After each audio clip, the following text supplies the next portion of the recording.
Hello, everyone, and welcome to Be the Media Huntington. On this episode of Be the Media Huntington, we are bringing you part 2 of a 2-part special that we recently put together on the Huntington Historical Society, Soldiers and Sailors Museum, and Burial Grounds. And I want to introduce you to my co-host. My name is Jenny Lee, and I have with me Miss Dana. Hi, guys. And Miss Lisa. Hi, everyone. And I want to thank you, Lisa. You corrected me on our part 1. I had inappropriately used the word cemetery. And in fact, it is a rural burial ground. Correct. That's what I had learned, that there was a difference between cemeteries and rural burial grounds. The Huntington one, it's the oldest rural burial ground in Suffolk County. It was established in 1853 during the rural burial ground movement of pre-Civil War America. And it indexes to burials, but not the gravestone inscriptions. So they would find these rural burial grounds where they were particularly on a hill, or that kind of referenced like maybe farmland. And there was no registration. I think she called it registrar of who was actually buried there. And so our host for the day, we had actually filmed this in May and June. And the first part, which I hope everybody has seen, part 1, it was raining. So we were unable to get into the back. So we went back on probably the hottest day in June. And we filmed part 2 with Miss Erika Berk. And she was the perfect hostess for us that day. Very smart, very informative. And we're just going to go right into the first part of part 2.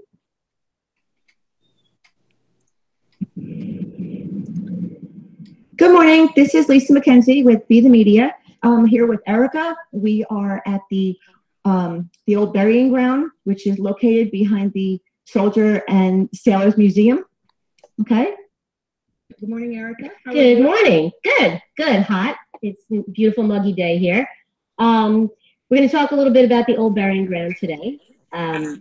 The old burying ground was first built in 1657, as far as we know. Not built. The first person we know of was buried here in 1657.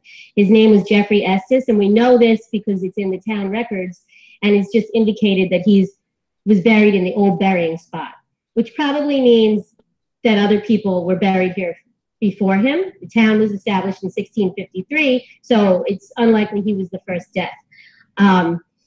This was public land, and pretty much the way it worked was anybody who was interested in being buried in public land could just come in and pick a spot and bury their loved ones. And over time, that generally led to families being buried in areas. People could come in and they could put up gates if they wanted around their family's little area, etc.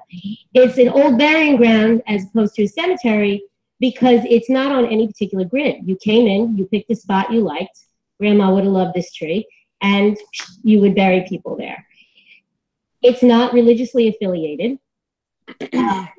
The first church in Huntington was the Old First Church, which is actually the third Old First Church that is on Main Street still. But the congregation was originally Congregationalist and then became Presbyterian.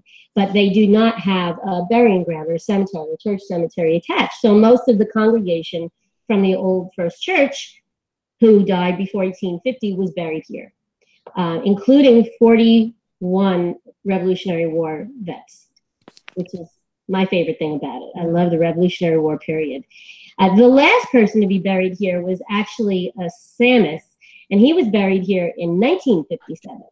Because even though, for all intents and purposes, they kind of closed this out after 1850, if a loved one died and had family already here, you could literally be grandfathered in. You had family here already. So that was the last burial that was here. So Huntingtonians have been getting buried here for 300 years. Mm-hmm. Makes it a very interesting historic remembrance. There are well over 4,000 burials here. It's a pretty good sized piece of land. speaking about the land, is there a significant reason why this land was picked? Well, generally speaking, I think that burying grounds would be on hills. Now, originally, the two reasons, one is the nice views, but I think for this one in particular, there's a more practical reason, which was in 1657, this was still all farms and farmland, and hilly areas are not the best farmland. So you're not going to use it for farming. You're not going to build a house on top of it. And you're not even going to want to necessarily graze your animals on it if you can help it. In 1657, the main part of town was not where it is today. It was over by Park Avenue. So around Park and Main, where the Village Green is, was town. So this was close enough that you could come and visit your relatives, but it wasn't something you were particularly going to want to farm. Okay, interesting.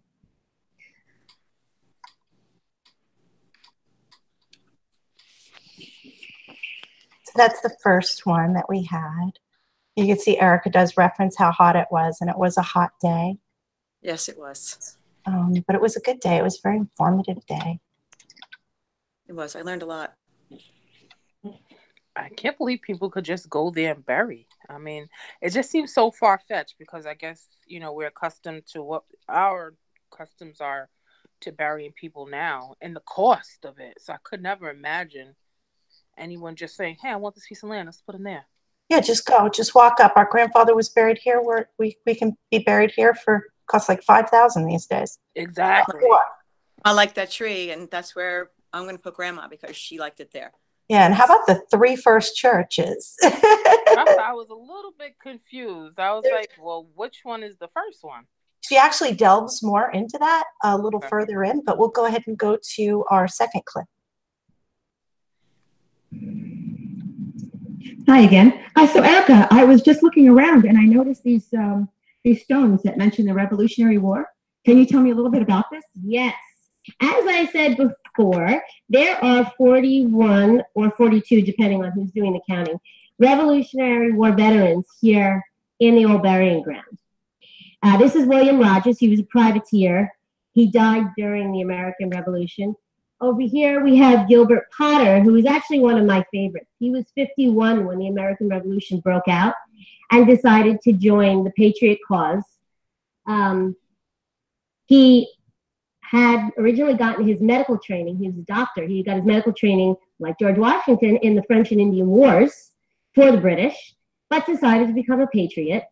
And when Long Island was overrun by the British, at the very beginning of the American Revolution, 1776, he, along with several hundred other men in Huntington who were members of the Patriot cause, had to flee to Connecticut. So he had to leave, but he left his wife and children here to run his medical practice. And his wife, Elizabeth Potter, actually ran his medical practice for him, which is fantastic. But getting back to these particular markers, anybody that's ever gone to a military cemetery will notice that these look awfully familiar. And that's because if you served in the American Armed Forces, it doesn't matter if it was last year or if it was 250 years ago, you are entitled to a marker. So in the 1950s, the Sisters of the American Revolution and Sons of the American Revolution went around documenting and collecting up the paperwork of the veterans of the American Revolution and the War of 1812 that are in this burying ground, sent it off to Washington, and got markers for all of the men, and it was men in this burying ground, who served in the American Revolution. So the soldiers got a special. Is that what you were saying? She was saying that the Daughters of the American Revolution went around and did an analysis on the burial ground and figured out who needed to have that proper marker that represented that you had served in the armed forces. Okay, well that makes sense. Mm-hmm. That makes sense. So how many? So 41 to 42 war vets. Yep. It's very, very interesting. Let me go ahead and get you guys over here real quick. Sorry, we're a little rusty. Just a little bit. We'll get back into the groove. Here we go. Hi. So Erika, I know you have a story about the height of this land. Can you indulge us a little more about that? Yes, it's actually my favorite story about the old burying ground. Like I said, the British came in 1776, and they hated Huntington. They hated Huntingtonians because we were overwhelmingly in support of the Patriot cause. And in fact, we signed 2 documents to that effect. In 1774, we signed a Declaration of Rights, which was basically like a mini Declaration of Independence, listing all of the reasons that the British were doing the wrong things, like taxation without representation, being able to come in and use our property, et cetera, et cetera. And then a year later, we had the Forms of Association, which all of the men in town, not all of them, but most of the men in town signed, stating that not only did they agree with what they had previously said in the Declaration of Rights, but they really didn't like what was going on in Boston, because this was conquered at the beginning of the war, and in Boston in general. And they fully supported any measure that the Continental Congress felt needed to be taken to remedy the situation. So basically, in 1775, we declared war. We had several militias that were in Huntington. And as such, since it was well documented, the British knew when they rolled east out of New York City after the Battle of Long Island or the Battle of Brooklyn, depending on, I guess, whether you live in Brooklyn or Long Island, they were here by September of 1776. That major battle was in August, and New York City and all of Long Island was occupied by the British then until the end of the war. Anybody that's seen Turn knows that that's why there was so much spying going on Long Island, because the British did a lot of their military strategizing from Long Island. Because from Long Island, you could either go north or you could go south, and you could launch your ships easily. And New York City was pretty much their main headquarters during the war. So here in Huntington, they hated us. And we were a surly bunch. Half of the men were gone. Half the ones that were staying would do things like take pot shots at British soldiers as they walked deserted paths. Everybody buried all of their goods and chattel that they could, silver, gold, whatever, so the British couldn't get it. The Battle of Yorktown occurred in 1781. After that, pretty much the war, for all intents and purposes, was over. It took a couple of years for everything to wrap up, though. The British at that point, in 1781, had 5 forts scattered throughout the Huntington area. They decided they were going to consolidate in order to pull out in an orderly fashion. They were going to consolidate everything into one fort in preparation for pulling out.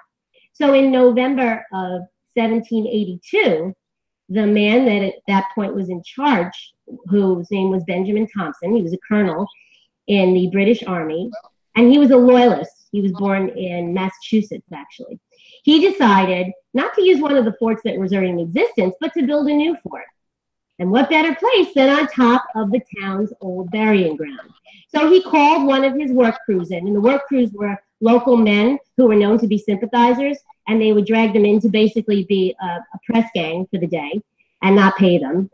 And he had them dig up all the headstones. They probably didn't dig up the bodies because it would have been too much work, because they only had a few days to do it. They took all of the headstones out of this top flat area here. And after they took out all the headstones, Thompson decided to build the fort. But as you could probably imagine, I mean, Long Island's not known for its enormous tracts of forest. So where are you getting all the wood? Especially when you want to slap up a fort really quickly. Well, what you would do is take something that's a building that's already exists, take it apart and put it up here. So he decided to take the old First Church, and he took it apart and he built it into a fort. So it was kind of a double, I'm trying to think of a polite way to put it, but there really isn't a polite way to put it. But it was like a double insult to the town of Huntington. The war is basically over, and I don't care if the war is basically over. We're going to build a fort right on top of all your dead, and we're going to take the wood from your church to do it. There's a story, and I don't know if it's true or not, about the brick ovens that they then built to feed the soldiers. Because the other thing, of course, we don't have on Long Island is stone. So the story goes that they took all the headstones that were up here, and they made them into a brick oven to bake the bread. And if you turn the bread over, you could see the epitaph in the bottom of the bread. But if we walk to the center over here, you'll see that it's very flat. And the way the British built these forts, it wasn't anything fancy. It was kind of built off of an old Roman design. So this would be over that way, if you're looking at it here. This was that way, and the door going in was over here. And it was this flat area. This may or may not have been the dimensions. There's more recent indication that maybe it was more of a true rectangle. But basically, it gives you the idea. And the fort ran pretty much from that fence to about this tree. Wow, and it was enormous. Wow. And if you look, you see how it kind of steeply grades down on that side. Yeah. And over here, that's because what the British would do is dig a trench around it and then have ramparts. They'd have sticks out. And that's how they would defend against it. Oops. Thank you. I got it. No problem. So she explained a lot of the questions we started to have earlier. Very interesting. What's your favorite part with that? For me? Mm-hmm. I think that, I don't know if it's because we're rusty or what, but I just can't get it together. I'm sorry. I'm going to be honest with everyone. I just can't. The entire time that she was speaking, all I could see was Lisa. So it became very awkward just looking at Lisa. So I would look away. Was that still on? Could you see her, Lisa? Oh, okay. You lost part of your screen. Understood. That's okay. I think it was going on my end. I definitely saw it. So we're good time-wise. I'll definitely get a check. Okay. Because I was like, what is going on? No, that's okay. But after that, Erika took us to another part of the cemetery that I think you're going to find very, very interesting. Hey, so Erika, I noticed that these three sites are not the same as the other one.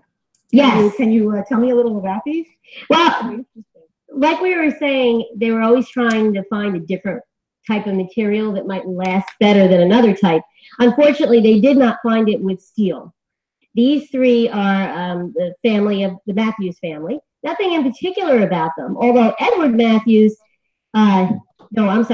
Matthews was lost on the steamship Pacific. So his body's not here because the steamship Pacific went down in 1856 off the coast of England, and that was it. It was just gone. But these didn't last any better than anything else. These are significantly newer, being from the 1850s, than some of our other headstones, but in much worse shape. Not only are they rusted and pitted, but you can see where we tried putting rebar in them, or the town tried putting rebar in them to keep them from collapsing. But it just, they're falling apart. They just are. Now, there is another type of metal, another part of the old burying ground that I can point out a little later that actually is a wonderful metal, and there's only one of them here. That's zinc oxide, which I can point out, or zinc. I'll point it out a little later. But while we're over in this part, I would just point out the one segregated area we have. Now, this was an integrated burying ground. So if you were white, African American, even I guess Native American, you could be buried here. However, after the manumission law in New York State went into effect, and it was 1799, we passed the manumissions law here in New York, which manumission means the freeing of slaves. And it went into full effect by about 1826. Before manumission, slaves in Huntington were buried with their owners. So they got Jacob's pillows, even when their owners, of course, were getting nice headstones, they got Jacob's pillows. And in fact, some of those Jacob's pillows that were taken away that we talked about earlier probably were also from slaves. And there is one Jacob's pillow of a fairly notable slave named Elijah that we can look at a little bit later. There's a good story that goes with him, his owner, and the tavern that they ran. But after manumission, at that point, the African Americans were segregated. So they got their section over here in this corner. And it's pretty overgrown now. It was never a really big section.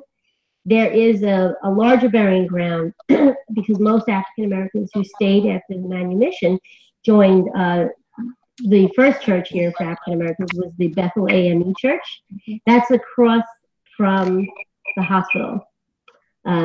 St. John's used to be there, and their burying ground is still there, St. John's Episcopal Church.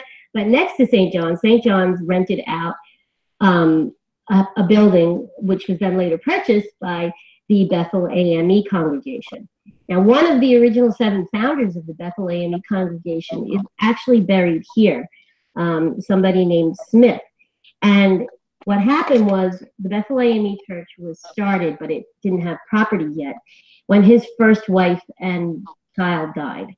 So they were buried here. So even though Mr. Smith lived to be, I think, ripe old age of 90, he was a carpenter. He had a really good business here in town, and he was a very active member of the Bethel AME Church. And he remarried and had family. But when he died, he wanted to be buried with his first wife and first child. So he's buried here.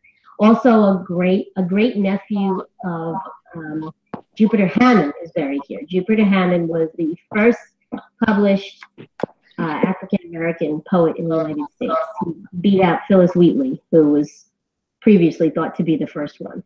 And he was a slave of the Lloyd family, Lloyd Neck. They were one of the largest slaveholders in the area because they had the whole of Lloyd Neck to farm. So they had more help. They had, I'm not even going to say how many slaves it is because I'm not sure, but I believe it's upwards of 25 to 40. It's a large amount. Well, these aren't slaves. This is free African Americans. Okay. And no, I don't know offhand. I'm not sure if we do know because, like I think I mentioned before, there aren't any records. The town didn't keep records of who was buried here. You got to just come in and bury your dead. So it's really difficult to get a count or an accurate kind of notion of where people are. This over here, though, was part of the original burying ground, we think. This part of it, like this half of it. And as you can see, there aren't a lot of headstones right here. Yeah. And we think that's probably because this is where a lot of the earliest settlers were buried. So when their headstones disappeared, everybody knew they were still here, though, so they weren't burying on top of them. So that's why, and if you look in the whole burying ground, this is the only open spot, and that's probably why. Interesting. Yep. Now. Sad to think people could actually be buried there without any record. Sad. I don't know, did you miss it? Because you kind of look over and you think that there's nothing there, but I kind of tapped my foot underneath me and you could see the stone. It was a little overgrown at the time. Since then, General Services has completely, I was watching a town board meeting recently that it's been completely cleaned up. I haven't been there myself, but I heard it looks fantastic. In fact, Paul, one of the curators over at the museum, had spoken on record about what a great job that they did do cleaning it up. But it's a little hard to make out the stone. So it does at first glance look like there's no markers. And for many, I would assume there are because they would just walk in and bury anyone. That was my question because I was saying, why is it everyone else has some type of headstone, some type of remnants that somebody's here, and that one just had, it was just severely overgrown. I think it sets a tone also why we always have such a divide in the country when it comes, because even in death they wanted to segregate people. It's really sad. And then there's no marking of who, so we don't really know how many bodies are in there. Well, at that point, it was any person was going in without a marker or anything else. Right. The Bethel Church came and preserved, and in fact, I think she goes into it in the next segment about the Jacob's pillows and how they took them and they preserved them specifically. And I think, didn't they build the wall with the old Jacob pillow? Yeah. I think it's in the next one. So let me go ahead and get this one hooked up for us real quick. I am on 7-Eleven. And there is one thing that people should know. You can go there and you can visit it. But one public service announcement, you shouldn't wear sandals because there is a lot of poison ivy. Whether it's contained or not, there is a lot of poison ivy there. Yes, we left there and poured rubbing alcohol all over our feet as soon as we got out of there because it was really overgrown that day. Yeah, we were definitely saying Dana would not have loved it. She would have loved this, but not loved this. Yeah, I was just thinking that. I'm glad I was not there because I'd be like, I'm out of here. So I think that she delves into it this part. I'll go ahead and put it on and see where we land. Hi again. I'm here with Erika. She has taken us to the oldest stone in the burial ground. And Erika, what do you have on this piece? Well, this is Silas Sammis, and he passed away in 1723, as you can see from there. Now, you notice that when you look at this stone, it doesn't look the same as most of the other stones here. It's a lot rougher. This is about as no frills as you get. It's the date of his death and his name. And that's because, as all of us who live on Long Island know, we don't have stone, lots of stone here on Long Island. So any of the headstones you see, the real headstones, had to be imported. First from Connecticut, and then later on they would come in from Massachusetts, Vermont, New Hampshire. But this was probably just a piece of stone that they hacked out. They didn't have a lot of ability to smooth it here on Long Island, and this isn't what they did, and they put it up. Now you'll notice there's a bunch of other Sammises around in this area also, because obviously, as we were discussing, this is where the Sammises decided to kind of put their dead, and I'm guessing he was one of the first ones, though not the first. Excuse me. The earlier headstones were typically either rocks or wooden markers. Now, of course, the wooden markers all would have disintegrated long ago. And there's a funny story, well, it's kind of funny, unless you're a historian, about an incident that happened in, I think it was in the late 70s or early 80s. The town historian at the time was Rufus Langhans, and the town, who was responsible for maintenance of the old burying ground, was in here mowing one day, and I think they had recently started using the bigger electric mowers, and it was really a pain for them because there were these rocks about this size all over the place, and they had to mow around them. So some very enterprising person in the grounds department decided, why don't we just collect up all those rocks and put them down at the beach? And unfortunately, they didn't get it past the town historian first. So next thing Rufus knows, he looks and he sees this truck full of what were the original settlers' headstones being trucked away. So he stopped the truck. But it was too late to put them back. You wouldn't know where they were supposed to be. So what they did was they took them, and I don't know if you're familiar with the Arsenal on Park Avenue, the little red building at the foot of the Cinema Arts Center. Shout out to the Cinema Arts Center. Woo-hoo. If you're on Park Avenue and you're looking at the Arsenal, to the left is a low stone wall. It's between the Arsenal and the cute little White House next to it. And that low stone wall is comprised of the headstones, or Jacob's Pillows is another name for them, that were here in the burying ground. So we have a little bit of the burying ground over on Park Avenue too, which I think is an interesting fact. Now, once trade got a little more established, headstones started getting imported. Some of the earlier headstones, we don't have one right around here. I'll point one out when we get over to some of the creepier epitaphs because they're great. Slate was one of the earlier ones used. They were using slate by the 1750s. But ones that came in shortly after, or at around the same time, would be sandstone. And here you can see Philip Sammis, and he died in, just in case it's not clear, 1755. 34 years of age. This is sandstone. And if you notice the iconography on the top here, it's winged death. This is a skeleton. There are a couple of great examples of this in slate a little further on that we can look at.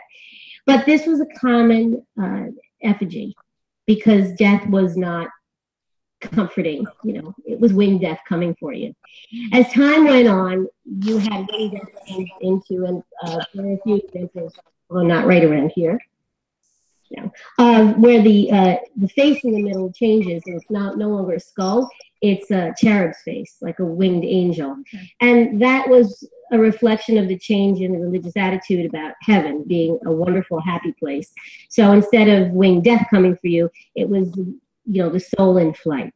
And it was a more joyous, gentle type of belief in the afterlife. Later on, when they kind of when things got a little more secular, you would often find, this is just a trick, anything you're looking at, whenever you see an urn and willow trees, those are generally symbols of mourning and death.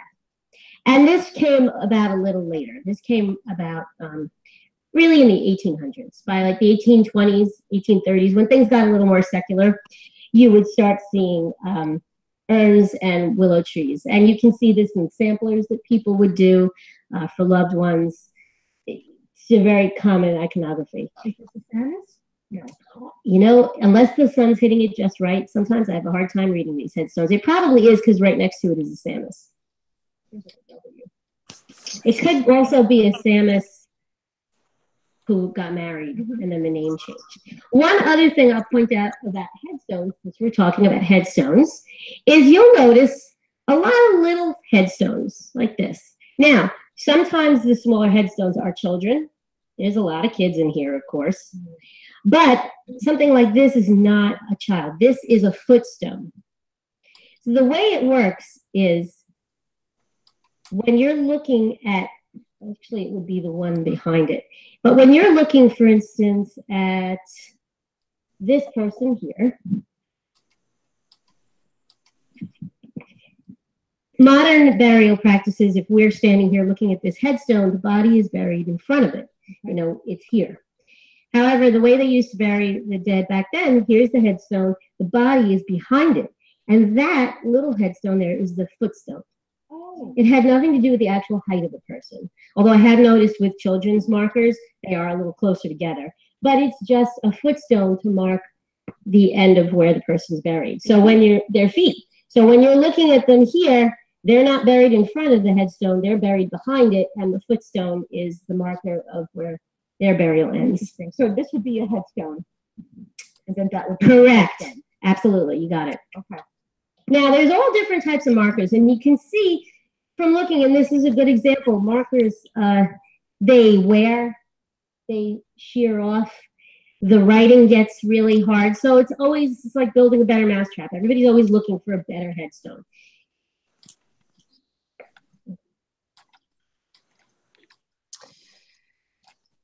I just giggle when I think about it.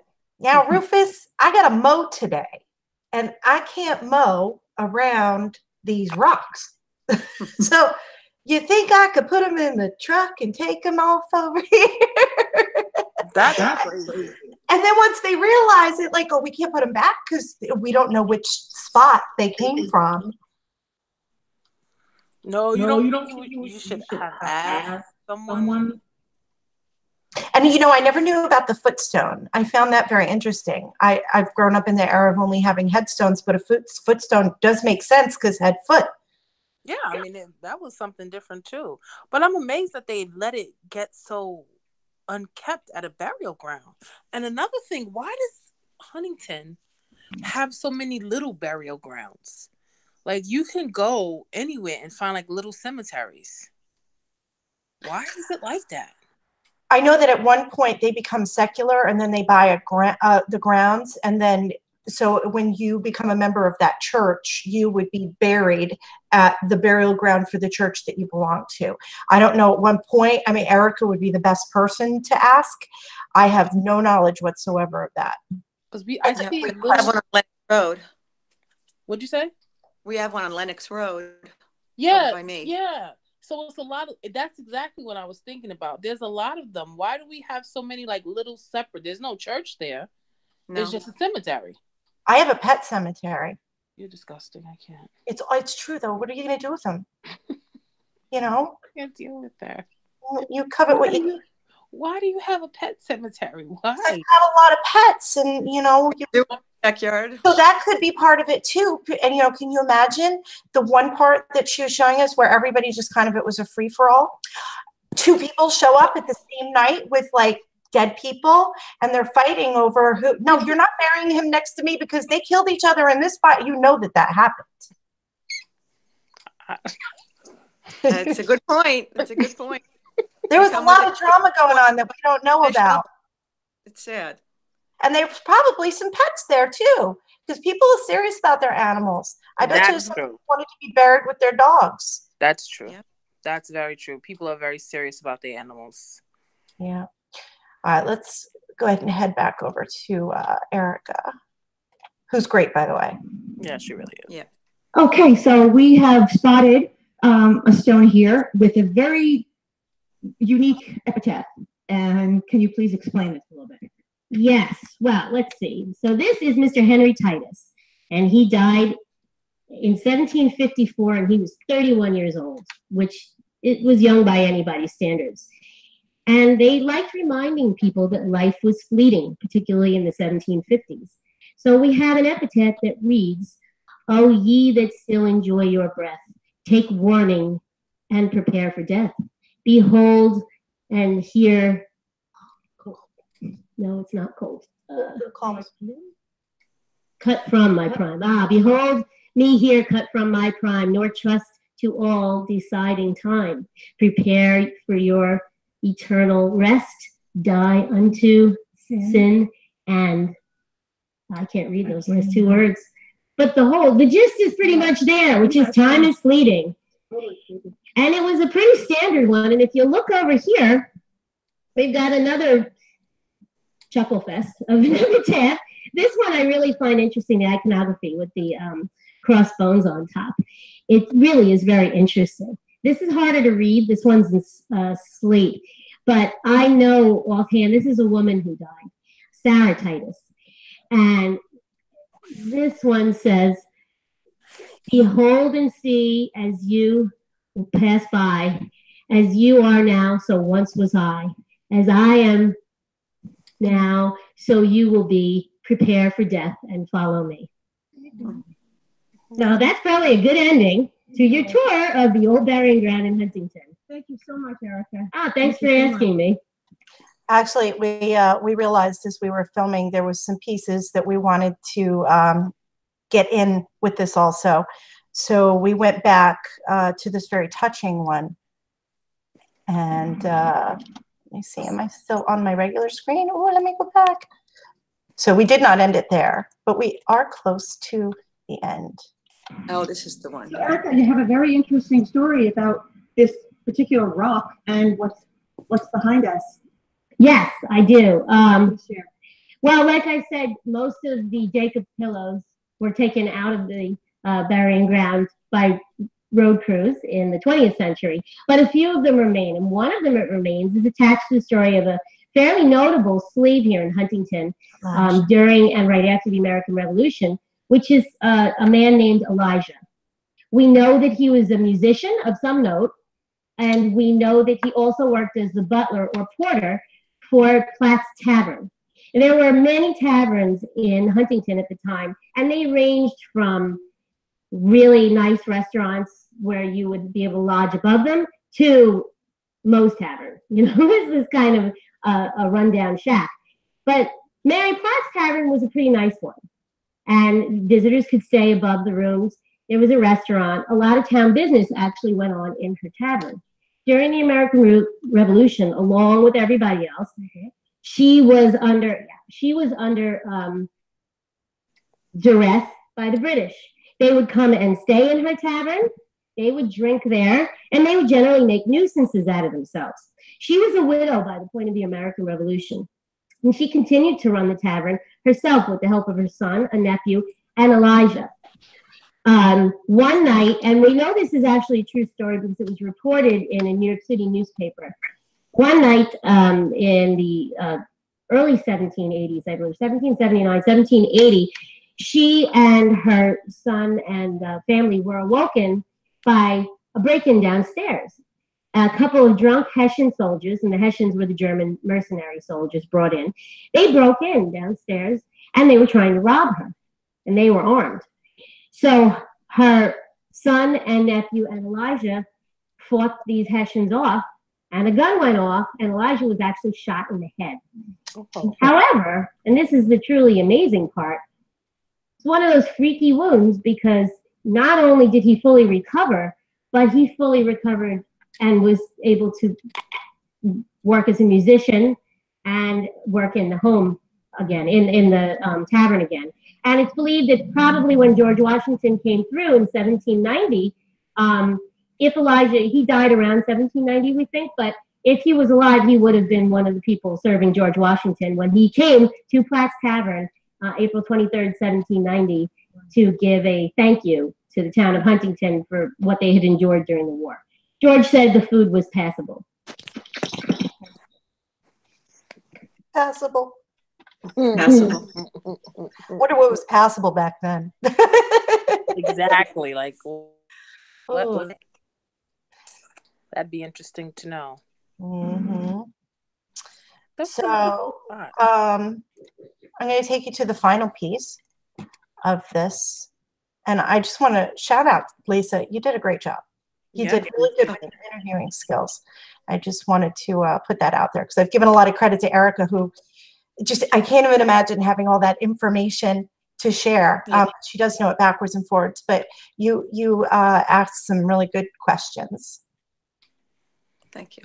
You're welcome. One thing that people can't tell is how we were all on the verge of passing out at this. You really can't tell. It's hard to believe that you really can't tell. Go ahead. Sorry. So, no, go ahead. You have a favorite here. I do. Yes, thank thank you for indulging me. I have a favorite family and I have a favorite epitaph because it's sad and because I'm a mother, and so it's going to be a sad one. But my favorite family is the Potters. I mentioned Gilbert. He had to leave, as many men did. David Conklin of the Conklin Farm. He had to go over to Connecticut also. But I like the Potter family because Elizabeth didn't just stay and keep their property from being seized, which is what you had to do. The British came in 1776, right after the Battle of Long Island, and they were here for the rest of the war. If you fled and you took your family with you, your lands were forfeit. And Jesse Brush, who is he's a well-known Revolutionary War vet here, his family was seized by the British. His farm was seized by the British. The Potters stayed. Elizabeth actually ran the medical practice. When there was a smallpox outbreak in the British ships that were in Huntington Harbor, she would go and nurse the British soldiers that would be taken off the ship and put in smallpox hospitals. And I say that with air quotes because they were basically huts on shore. One boy in particular was a 16-year-old midshipman. She really felt bad for. She had a son, Nathaniel Potter, who was about the same age. And she took this kid and she may have even taken him into their home, but she certainly paid him particular nursing attention. And he recovered, this young boy. Fast forward to the War of 1812, because the British never totally forgave us for winning the American Revolution. So in 1812, they're back in the Sound being pests. And at that point, Elizabeth had just passed away. She passed away in 1812, or 1811, I'm sorry. Her son, Nathaniel, had flourished. He was a silversmith, and he also funded a privateer ship. So Nathaniel's ship was seized during one of these raids. What they would generally do here in Huntington, at least, or off of Huntington, they would seize the ship, keep the bounty, but they'd let the men go. But there was one big mouth on that ship who was mouthing off to the British, so they took this one kid into custody. Turns out it was Nathaniel's nephew, Elizabeth's grandson. Nathaniel went to the head of the fleet. It was actually, there was an admiral here in Huntington, in the harbor, to plead for both his ship and his nephew. And when he gets on the ship, the guy says to him, Potter, your mother wasn't Elizabeth, was she? And Nathaniel's like, yes, she was.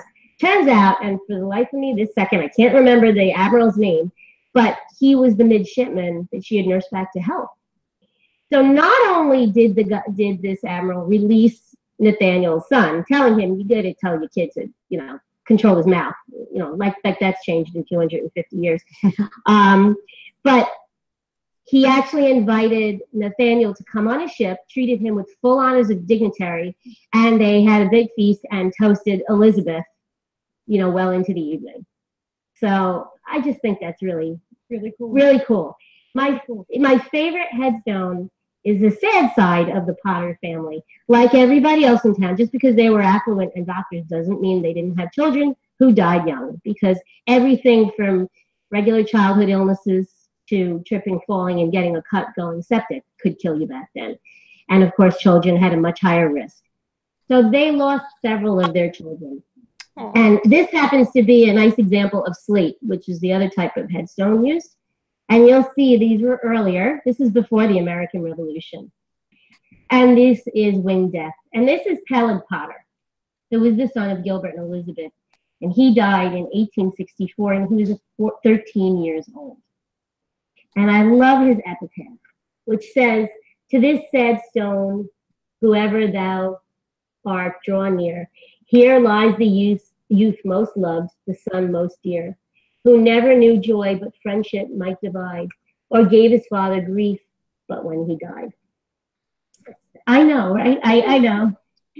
And being a mother, in particular, I think even if you're not,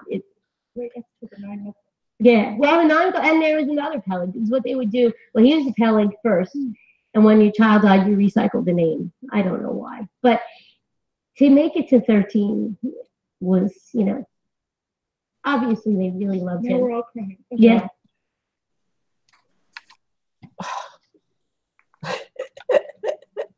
Sad. I didn't even know him, but it's sad. I think that part of never knew grief until he died. Yes. That's sad. That's very sad. So on that note, unless you ladies have anything else to add. No more crying. Okay. Oh, actually, I think it's beautiful to be able to honor these people this far back. You think about it. Most people aren't remembered in such a way for this long. No, it's really. And I love the story. I love the story of Elijah and running the where George Washington visited, which is now gone. You think about all these things that we're still fighting to this day to try to preserve these areas. And it's one thing we need to take into consideration when we see the development happening in the town of Huntington is maybe supporting a historical overlay district in our town to preserve this wonderful and rich history that we have. And I'm honored that they allowed us to do what we had done in May and June, and I just wanted to say thank you. Yeah, they did a great job, and unfortunately, there's more development in the works. Yeah. I hope and I pray that people understand the significance of history. I'm not saying we can't develop, we never develop, because that would be foolish. We'll never thrive, but we don't have to overdevelop, because some of the things that you mentioned, we have no record of it. So let's just say for whatever reason, the Historical Society doesn't carry on, you'll never really know the history. And it's a very rich history and interesting history. So they really should consult things like that before they just start building so much. Especially in that very sensitive area of town. Yeah. More so than anything else. So, Yep. Well, this concludes our Huntington Historical Society Soldiers and Sailors Museum and Burial Ground Special. We hope everyone enjoyed today's Huntington View. And have a good day, everyone. Bye, guys. Bye.